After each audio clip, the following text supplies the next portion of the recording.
tidak mudah bertahan dalam iman kepada Tuhan, tetapi rahmat-Nya pun dirasakan oleh Tobit. Pada akhirnya ia bisa melihat kembali. Nah, mari kita bertanya pada diri kita masing-masing, sungguhkah kita mampu bertahan kalau kita mengalami seperti Tobit atau mengalami seperti Ayub? Sungguhkah kita bisa tetap percaya Tuhan dekat ketika kita melakukan yang benar dan dijauhi, dan ketika kita berbuat baik tetapi hidup kita terasa berat? Dalam nama Bapa dan Putra dan Roh Kudus, amin. Tuhan bersamamu dan bersama rohmu. Romo, bruder, suster, Bapak, Ibu, dan saudara-saudari yang terkasih dalam Tuhan, selamat pagi dan berkah dalam. Pagi hari ini kita berkumpul merayakan Ekaristi pada hari Jumat biasa yang ke-9. Kita diajak untuk teguh dalam iman dalam situasi apapun. Marilah berdoa.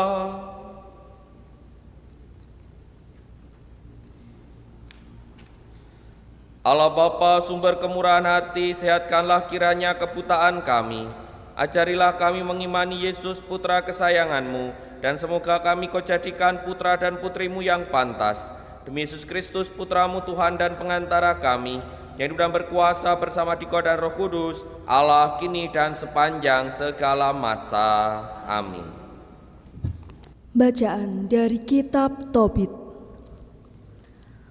Pada waktu itu, duduklah Hana mengamati jalan yang bakal ditempuh Tobia anaknya.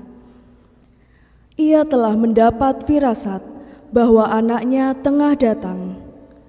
Berkatalah Hana kepada ayah Tobia, "Sungguh, anakmu tengah datang dan juga orang yang menyertainya." Sebelum Tobia mendekati ayahnya, berkatalah Rafael kepadanya, "Aku yakin bahwa mata ayahmu akan dibuka. Oleskanlah empedu ikan itu pada matanya. Obat itu akan meresap dahulu, lalu akan terkelupaslah bintik-bintik putih itu dari matanya. Maka mata ayahmu akan melihat lagi dan memandang cahaya." Adapun Hana bergegas-gegas mendekap anaknya, lalu berkatalah ia, "Setelah engkau kulihat anakku, sekarang aku dapat mati." Dan ia pun menangis. Tobit pun berdiri, dan meskipun kakinya tersandung-sandung, ia keluar dari pintu pelataran rumah. Tobia menghampiri ayahnya dengan membawa empedu ikan itu.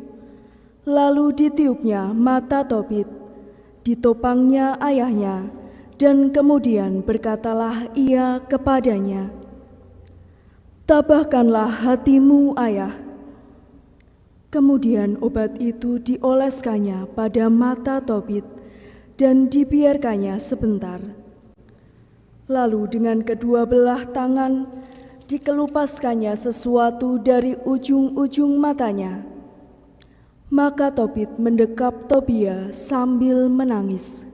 Katanya, "Aku melihat engkau, anakku, cahaya mataku." Ia menyambung pula, "Terpujilah Allah, terpujilah namanya yang besar, terpujilah para malaikatnya yang kudus. Hendaklah nama Tuhan yang besar berada di atas kita, dan terpujilah segala malaikat untuk selama-lamanya. Sungguh, aku telah disiksa oleh Tuhan, tetapi aku melihat kembali anakku Tobia." Demikianlah sabda Tuhan. Mazmur tanggapan. Pujilah Tuhan, hai jiwaku. Pujilah Tuhan, hai jiwaku. Tuhan tetap setia untuk selama-lamanya. Dialah yang menegakkan keadilan bagi orang yang diperas dan memberi roti kepada orang-orang yang lapar. Tuhan membebaskan orang-orang yang terkurung. Pujilah Tuhan, hai jiwaku. Tuhan membuka mata orang buta. Tuhan menegakkan orang yang tertunduk. Tuhan mengasihi orang-orang benar. Tuhan menjaga orang-orang asing. Pujilah Tuhan, hai jiwaku.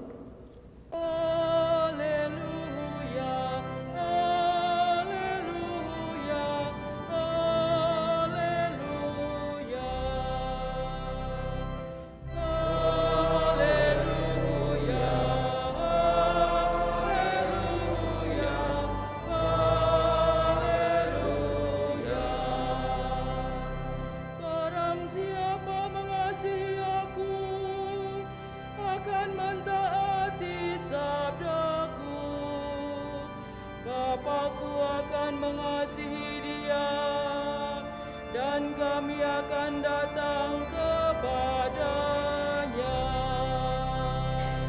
Haleluya, haleluya, haleluya.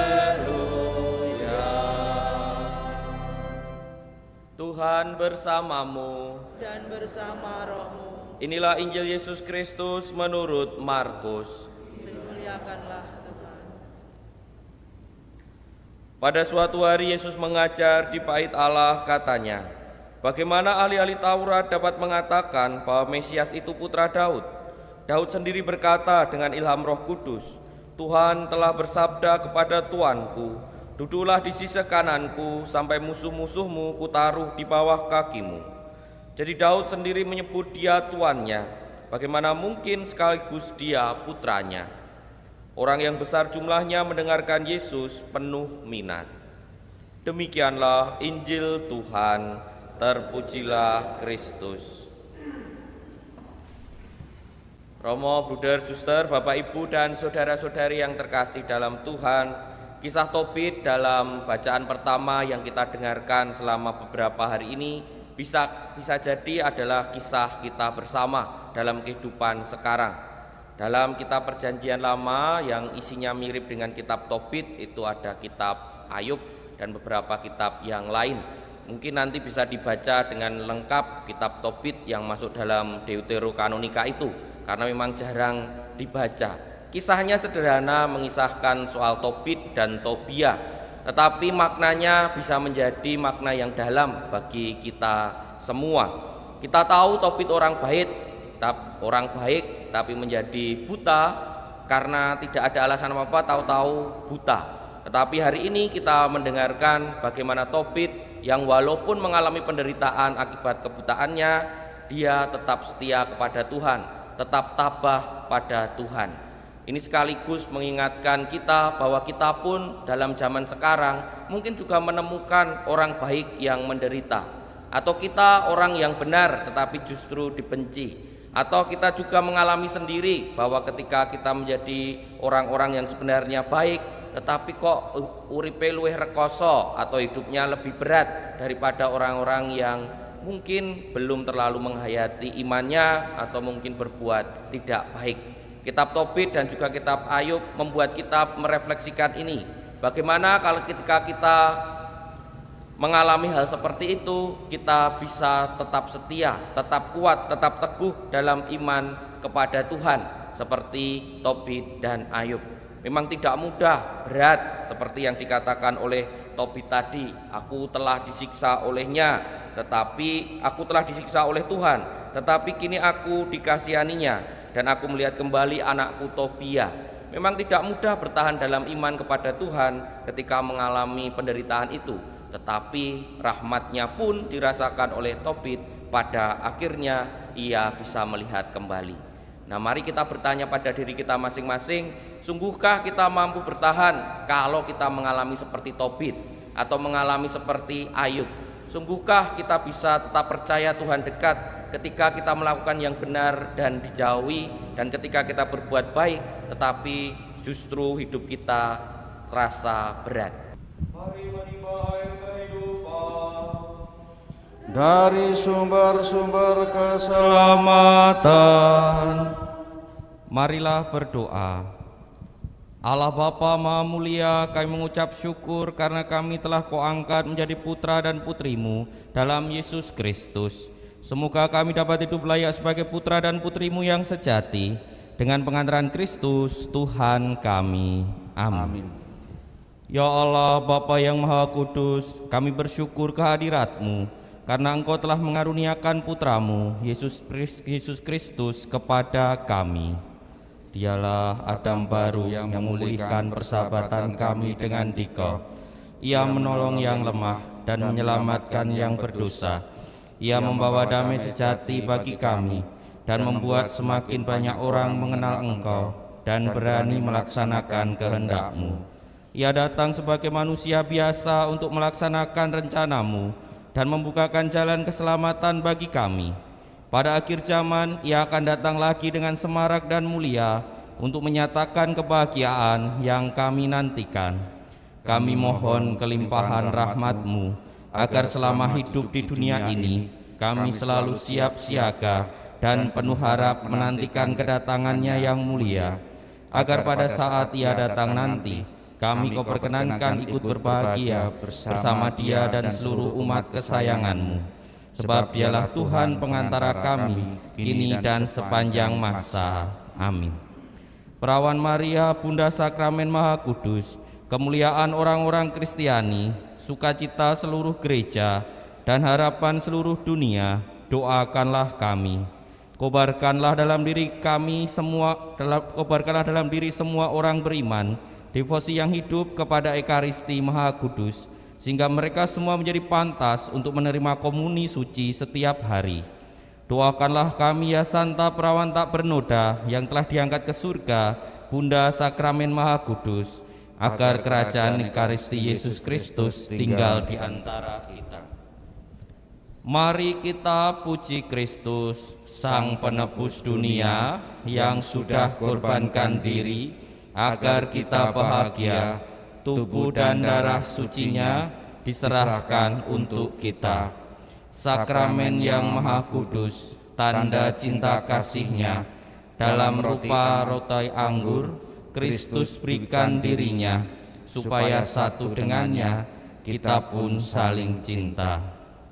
Engkau telah memberi kami roti surgawi, yang mengandung segala kesegaran.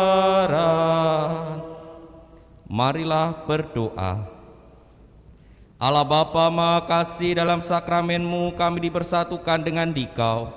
Semoga daya sakramen ini menguatkan kami, agar karunia-Mu sendiri membuat kami sanggup menerima anugerah perjanjian abadi dengan pengantaran Kristus Tuhan kami. Amin.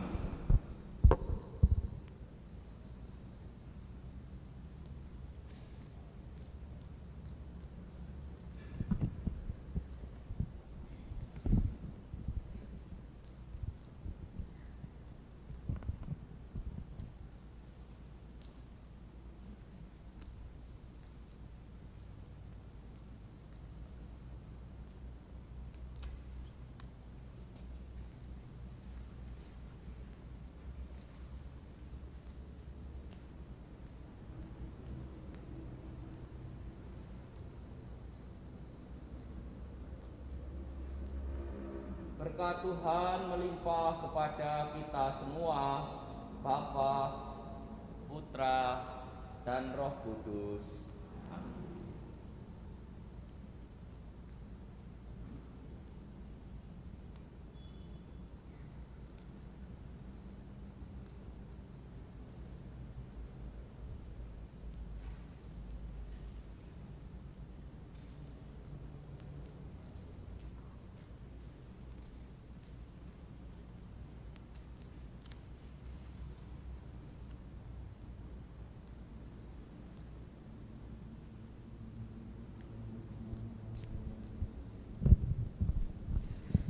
Terpujilah Allah, terpujilah namanya yang kudus, terpujilah Yesus Kristus, sungguh Allah, sungguh manusia. Terpujilah nama Yesus, terpujilah hatinya yang maha kudus. Terpujilah Yesus Kristus, terpujilah darahnya yang maha indah. Terpujilah Yesus, dalam sakramen Maha Kudus, terpujilah Roh Kudus, penghibur kita, terpujilah Bunda Allah yang tiada bandingnya, Perawan Maria yang amat suci terpujilah yang terkandung dengan suci, dan tak bernoda, terpujilah nama Maria, Perawan dan Bunda terpujilah Bunda Maria, yang diangkat ke surga dengan mulia, terpujilah Santo Yusuf, mempelainya yang amat suci, terpujilah Allah. dalam para malaikatnya dan semua orang kudus. Saudara-saudari, dengan ini perayaan Ekaristi dan penghormatan kepada sakramen Maha Kudus sudah selesai. Syukur kepada Allah. Marilah pulang, kita diutus untuk mewartakan damai dan belas kasih Tuhan. Amin.